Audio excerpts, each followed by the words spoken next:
Hey guys, so I thought it would be fun to do like a more casual sit down video since most of my videos recently have been reviews. So here are all the jobs that I've done in my life so far, and that means that they were paid. They weren't just like random jobs, but actual paid money jobs.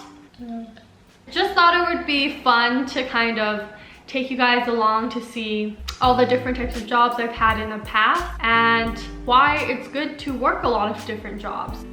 Let's get started. The very first job is always the one where you don't really know where to start, and so you just start anywhere, right? So for me, this happened to me when I was eating in a McDonald one day with my dad. We were sitting there and I saw a receipt that I got from our order, and then at the very top it said, "Now hiring this location." And then I turned to my dad. I still remember this so vividly. I turned to him and I was like, should I work at McDonald's? And I think I was in grade 10, I would say. So I was still in high school.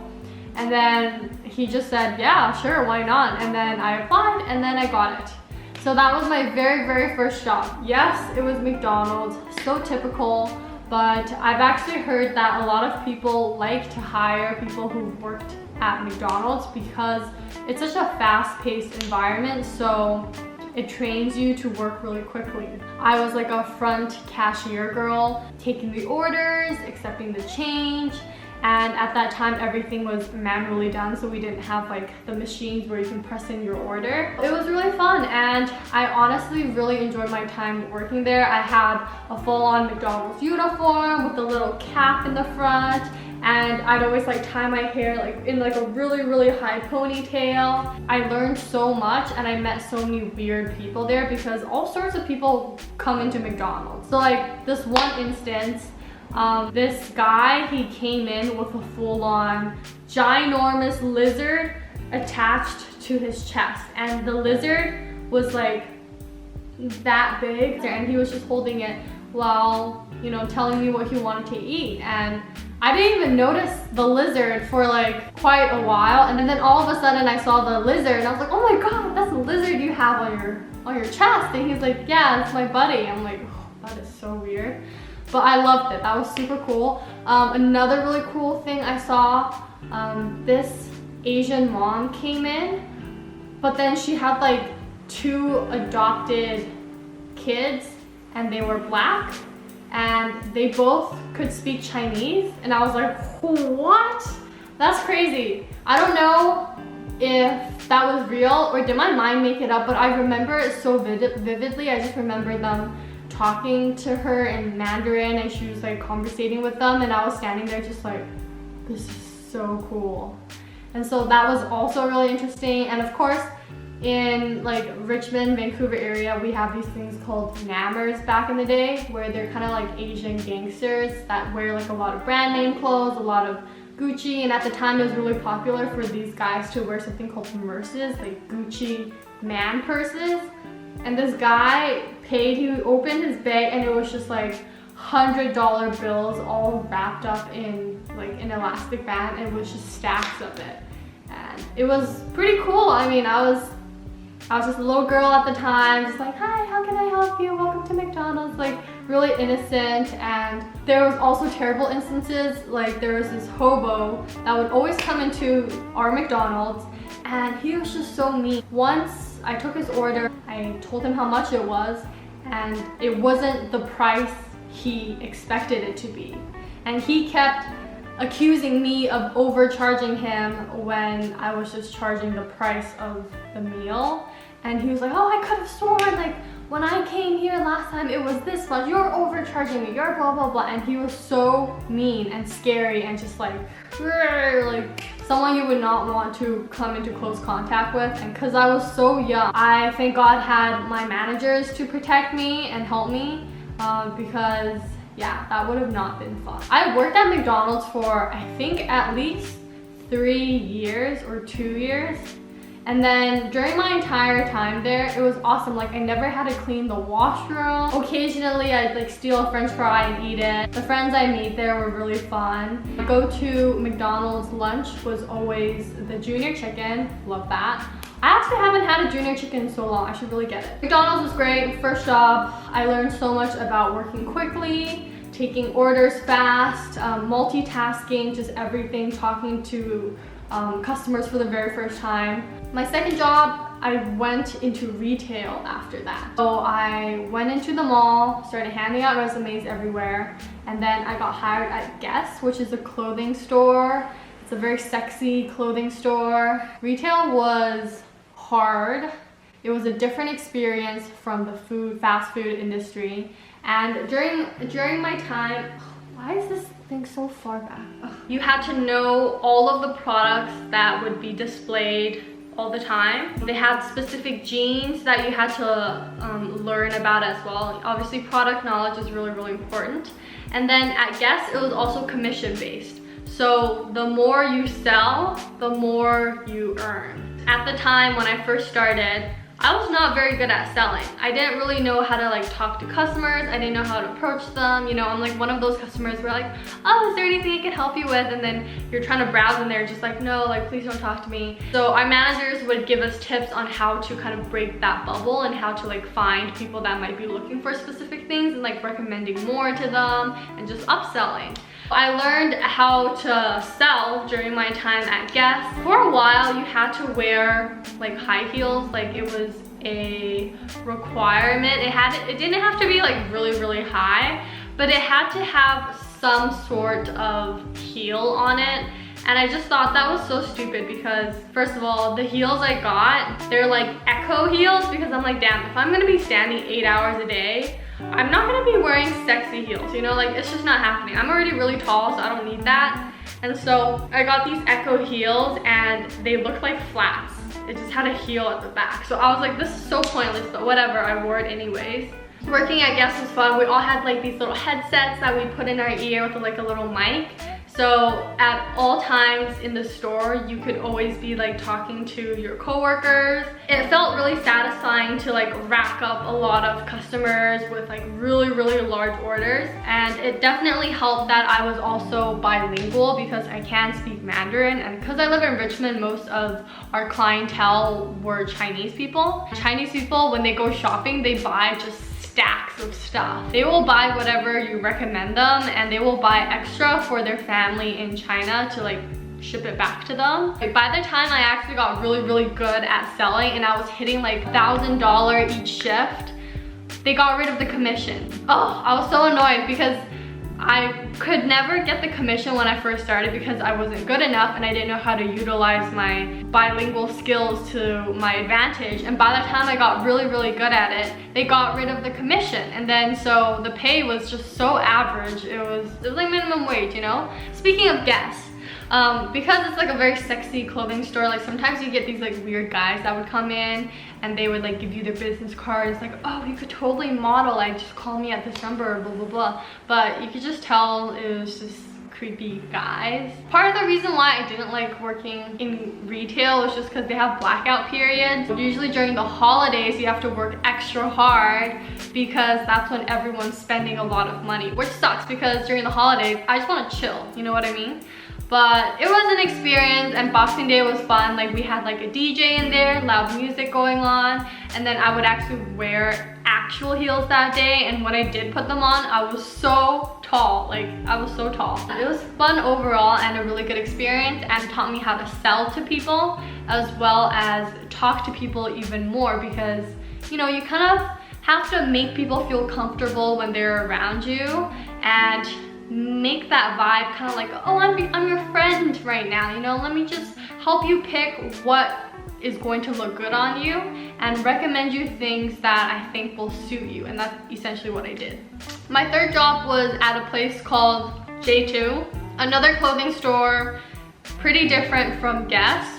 J2, they have more like street style clothing. It's more expensive in my opinion as well, and it's higher quality clothes. But then I didn't actually work at the J2, but I worked at a sub store of J2 and it was called Project something, like Project 49 or something like that. I can't remember what it's called, but that store had more like female clothing in it. and they were essentially owned by the same owners. The store was a lot smaller, so I did find myself getting a little bit more bored working here because it's pricier and it's smaller, so then you just generally wouldn't get as many customers buying stuff and as many customers coming in, just because, I don't know, maybe they didn't feel as comfortable shopping in the store. That one, I don't really remember much of my experience there. I just remember it was almost closing time and I was like spacing out the clothing hooks in the store to make everything look neat. And I just remember falling asleep. I was so tired and I was so bored. Like, that's how bored it was. Like, there was no one all day. I realized, damn, I can't work here for very long. I'm so bored and I need something that's going to stimulate my mind. That's why I didn't work there for too long. I got really close with one of the managers that was working there. It was a fun time working there, but it was definitely boring. And then I bounced. That's when I got my first introduction into the airport industry. Yes, I worked in the airport at YVR for multiple years. My first job was to work for this company called Air Transat. They're like a very, very small company. I was doing not checking in. I wasn't checking in, but I was considered under the same umbrella as them. So what I would do is baggage tags. So stupid. So we had like a cute little uniform though. Like, we had like the little scarf that we tie around our neck, and then like the blue dress and like the button up white top. And that's when I first got a first-hand look at the insides of YVR and what it looks like, where all the employees hang out. Yeah, so like I was saying, I was doing baggage tagging. That's pretty much when the customers come in, they're checking in, but while they're checking in, I'm the one standing there like, oh, you need a bag tag. And I'm like, oh, let me help you take this bag. And I'll just be tagging bags all day, and it was boring but fun because Air Transat, we'd have like a lot of like European flights sometimes, and these flights would carry young sports teams of guys, and they were very good looking, very cute, and I'd just be like, oh, let me take your bag. And you know, they were around my age at the time, so I was like, it was fun. But then after that, I started to do baggage. So once a flight arrives, I would help deboard them. Is that even the right way of saying it? I have no idea. You just like welcome everyone in. You're like, oh, thank you for flying with Air Transat, blah, blah, blah. I'm like the one standing there while you're coming off of the plane. And then I go there and then I make an announcement on the system and be like, oh, bags for whatever have arrived on carousel, whatever. Anyone having issues with their luggage is broken, their luggage is missing, anything like that, they would come to me and my other coworker who were sitting there at the baggage desk helping people sort those problems out.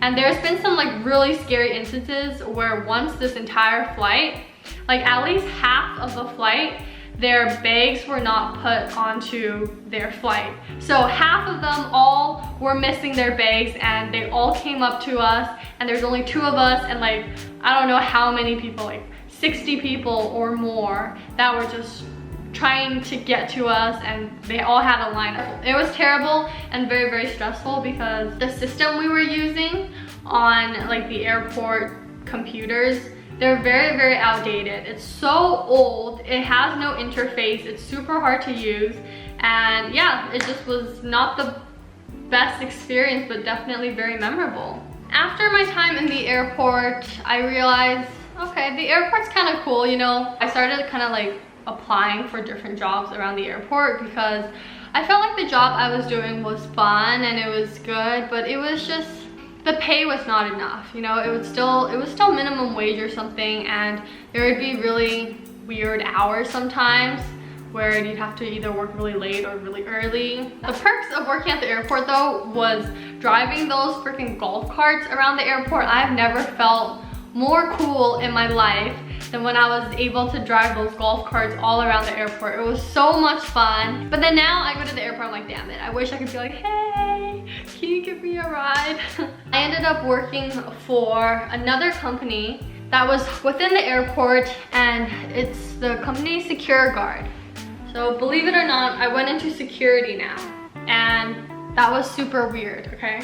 So security was surprising for me. I didn't think I would even get that job. I don't even know how I applied. I can't remember if I just searched online and then I saw it and then I applied, or like what it was that made me apply for this job. I knew for sure the pay for this job was a lot higher than like a regular job. It was like $15.70 something, which was higher than minimum wage. But I knew this job would be hard, but I somehow got it. And it was to work in the security office of the airport. I was working in a place called the access control office. Essentially what this office does is anyone who works at the airport or has to work through the airport, they need to come to us in order to get this special restricted area identity card, which is called a rake. You can only work in the airport if you have a rake, and you have to wear your rake to work to show that you're an actual employee of this place. The card also has different types of accesses on there, so you're able to get into the rooms and parts of the airport that you're allowed to go. It's like a whole process. To work at the airport, you have to get a security clearance done, you have to get your information sent to Transport Canada, and then they have to like process your application and like put you on file and like do all this stuff. And that's what I was pretty much doing. I now then went into administrative work. This job was the hardest job I had at the time. There's a lot of things to memorize. There's a lot of different types of restricted area identity cards, and there's a lot of dates. So if you mess up the calculation of like the dates of when each card is active and inactive, then you can really get in trouble, because that means someone who maybe shouldn't have been able to access the store at the certain day all of a sudden has access to it, and a lot of bad things could potentially happen, right? So I got all the security training done. I even had to go to a building especially for teaching like police officers and like security people classes, and I had to take a class and pass that class, and of course get like my police record check done and everything. So this job took me quite a while to actually get started on it, and then once you start, you have to do a lot of training.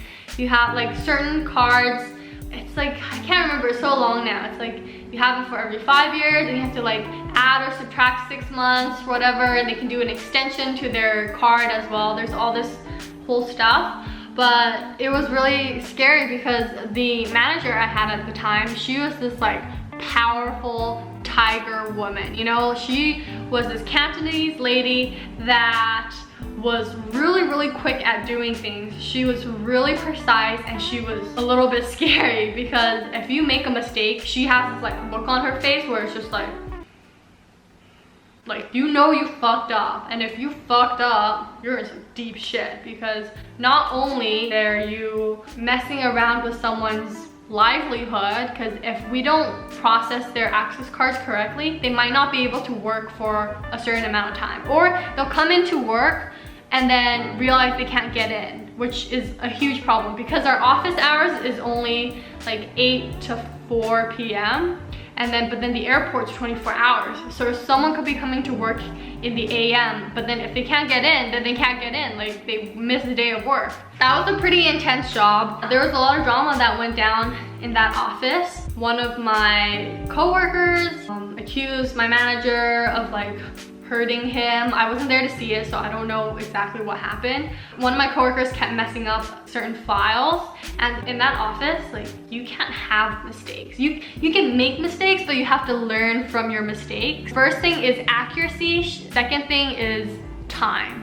So once you're really good at getting things accurate, you're able to speed up your appointments. And I didn't even explain what the job was. Okay, what would happen is I'm considered an access control officer. People would book in for appointments with me. Usually people are either they're new employees that need to get their access cards, they're old employees that need to get their cards renewed, or they're like CBSA officers or like police officers, or we have like international, like nationals coming here to work, like all sorts of people. They come in at the time it's specified, and then we have this like computer area with fingerprint printing technology and eye scanning technology. Pretty much open their file, we read what they've done, and then we have to either give them a new one or like update certain accesses or like help them capture their fingerprints and eye scans, and then we print out the card for them so then they can go to work.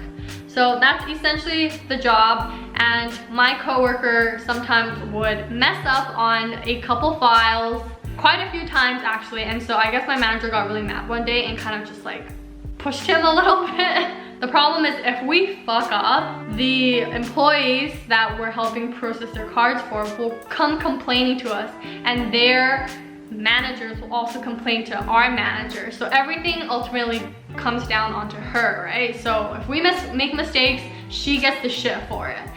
Long story short, she doesn't work in that specific office anymore. She still works for the airport, but I think in a different sector. That was really sad. We had other managers after that, but they were never as good at their job as she was, because she was just built for that shit, you know? Now going about mistakes that I've made before in that office, oh my God. When I first started, I wasn't even sure how I was going to do this job because I'm very bad with forms, and there were so many forms in that office and I couldn't remember which form was for what. And so I would hate working the front desk because people would ask me random questions and I'm like, I don't know, like I can't remember. So I always left that for someone else to do. It was really scary sometimes, like getting police officers coming in and they're in like their full uniform, and then you have to physically touch their hand to like do their fingerprint stuff, and you do like your thumbprint for them. CBSA officers were also really intimidating because of their uniform. Usually like American border service officers, they were typically very mean as well. We'd also have like pilots coming in from Air Canada and WestJet, a bunch of flight attendants. So that was kind of cool because at the time I was kind of like, ooh, maybe I want to become a flight attendant.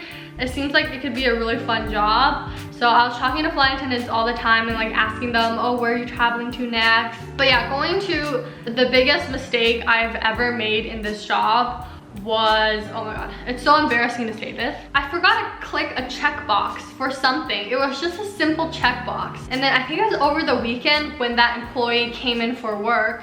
And since our office isn't open on weekends, I wasn't aware of this at the time. And this person tried to use his pass to get past our security gates, but then when he scanned it, the alarms went off.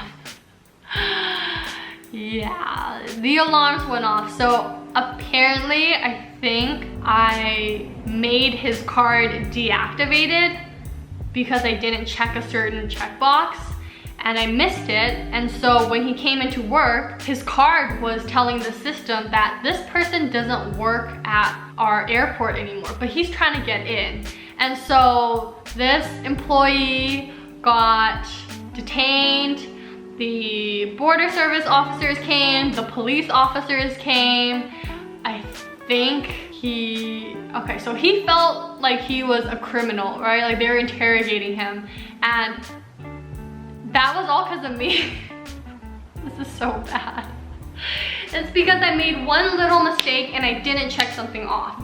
So this just shows you how scary this job can be and how precise you have to be in order to not fuck up someone else's job. Flight attendants sometimes live in different places and you're supposed to get them to like sign this sheet of paper, but there's multiple signatures on it. And then once I accidentally missed one signature, and because I missed that one signature, this flight attendant who had already done this appointment with us, who lives in like, I don't know, Penticton or something, like far away. She has to come all the way back just to get that signature done in person again in order for me to actually like send out her application to Transport Canada. So yeah, you know, you make mistakes there, of course, because everyone's gonna make mistakes at least once, but you cannot make it again. If you make the same mistake twice, then you're fucked, okay? You're fucked. After working in the access control office, I don't know how this happened, but then I was chosen to work this other job as well, which was an actual security officer type job. I worked with the ANA airline, which is the Japanese airline. The Japanese airline, they're very strict on who can fix and maintain their airplanes. They will fly in their own Japanese engineers from Japan to Canada in Vancouver every couple weeks, and they do that all over the world. So they don't let our Air Canada engineers work on their planes. They want only their Japanese engineers to work on their planes because they're very, very specific. And so my job was to just help them open these doors, because it doesn't make sense to give them an access card when they're only going to be here for like a week. And so I would just go with them to whichever doors they need, and then I just open it for them. And then there was this office they would work in that was in like a restricted area, and it was the easiest job I ever had. I would just sit there, watch my Netflix or like read a book while they're like doing their engineer work. And then when it's time to like push out the plane for flight, I would just drive out onto like the tarmac with them, go into the airplane with them. That was also really cool. I would actually go into these empty airplanes, and all I have to do is stand there and watch them, because my job is to make sure they don't leave my eyesight. So that's all I do. I just stand there in the airplane, and I'm just like looking at all these like flight attendants getting ready for their flights, and like pilots coming in and like checking the airplane, and then the engineers are like running back and forth towards all the different parts of the airplane, just double checking that it's ready for flight and making sure that it passes all of their maintenance checks. The coolest part is every time they said goodbye to the airplanes, they would, so we pushed the airplane out, and then they would stand there and then they'd wave at the airplane, and then once the airplane is actually moving, about to leave, they'll like bow down towards the airplane. And I'm like, damn, that's so Japanese, you know? They just respect their craft, they respect the airplane, and it made me realize Japanese flights are probably the safest flights you could ever take. So safe. Compared to every single other airline company, the Japanese people have the most strict airline rules and regulations. So yeah, that's all I have to say. After working that job, I also worked another security job. This was like one day, it was super random. So this time I was given a uniform, like a security officer uniform. I had the full-on uniform with like the long pants and everything. They gave me a car, like a secure guard car. I just drove to this gate that was in the airport somewhere, and I just sat in that car and I just looked at that gate. So my whole job for that one day was to watch this gate to make sure that no one was coming in and out of that gate. And then during lunchtime, I was able to drive that secure guard card I had to like a nearby Tim Hortons and get myself lunch.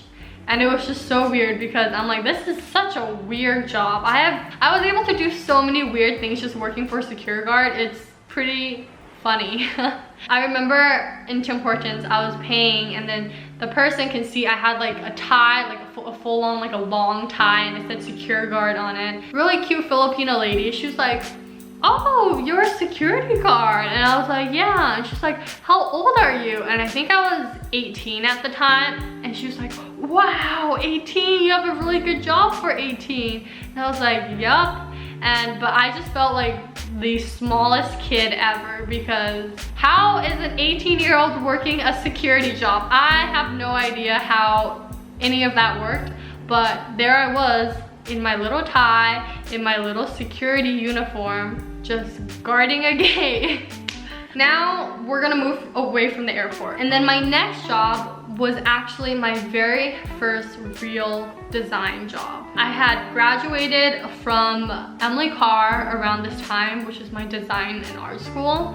And then I spent all summer looking for a job, and then I finally found a company that was willing to take a risk with me. At that time, I hadn't worked in any design related industry before, which is such a big mistake. If you're in design school, you should definitely apply for a co-op, because I totally regret not doing that, because it took me a million years to finish my portfolio, which is a whole nother story. The company is called To Go, and they're a travel insurance company. I was hired as a junior web designer. What I did there was any graphic related job, and then I also helped redesign their like internal application that their employees use internally. That was a very eye-opening experience for me, because prior to that I hadn't had any real design experience. Because it's like a medium-sized company, I had to wear more hats, and it allowed me to learn really quickly because there was no other designers really to do anything. It was all on me. It was also my very first time working with engineers, 2 designers to like 20 something software developers, which is pretty common, but I didn't speak a lick of code. I didn't understand anything about how the development process worked. And I remember kind of getting into this thing with one of the engineers that wasn't really getting along with me. He was in his like mid-30s and I was fresh out of university, very dumb, not able to completely back up all of my design decisions because I was pretty much doing UX UI for the very first time. I kind of just learned on the job, and then eventually I kind of told him, hey, like, let's talk, because I didn't want us to work in that kind of weird environment where we're kind of butting heads. And then it all worked out. He told me he didn't mean any of it personally, and then I told him, you know, I'm trying my best right now, like it is all new for me, but I want to do the best I can for you guys, you know, so that we can work collaboratively together.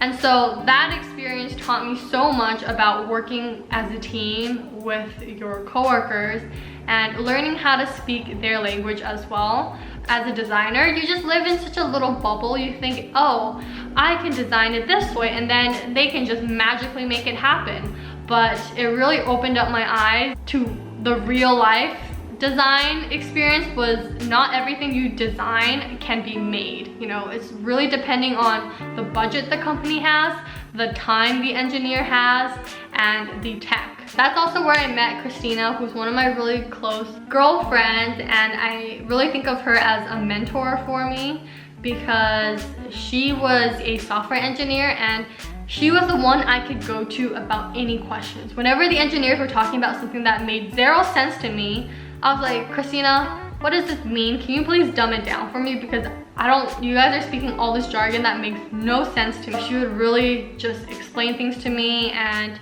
give me tips. Together, she just really made my experience working for that company so good. After working for them for like a year and a half, Electronic Arts, which is where I currently work right now, they approached me on LinkedIn and asked me if I would be interested in applying for their associate interface design role. That is how I got my job at EA. It was so quick. I honestly got a call back within the same week, and then they wanted me to start like a couple weeks after. I'm really blessed that my manager saw something in me and took a chance on me, because I've been working at Electronic Arts for, I would say, almost 3 years now, and it's been quite the whirlwind going from a small company to one that is massive, like worldwide, global company. It's huge. There's challenges that come with that too, but overall, from where I started working at McDonald's to where I am now, to see how much I've grown and how each of these jobs have kind of shaped me and taught me something, I feel like every single job was worth it.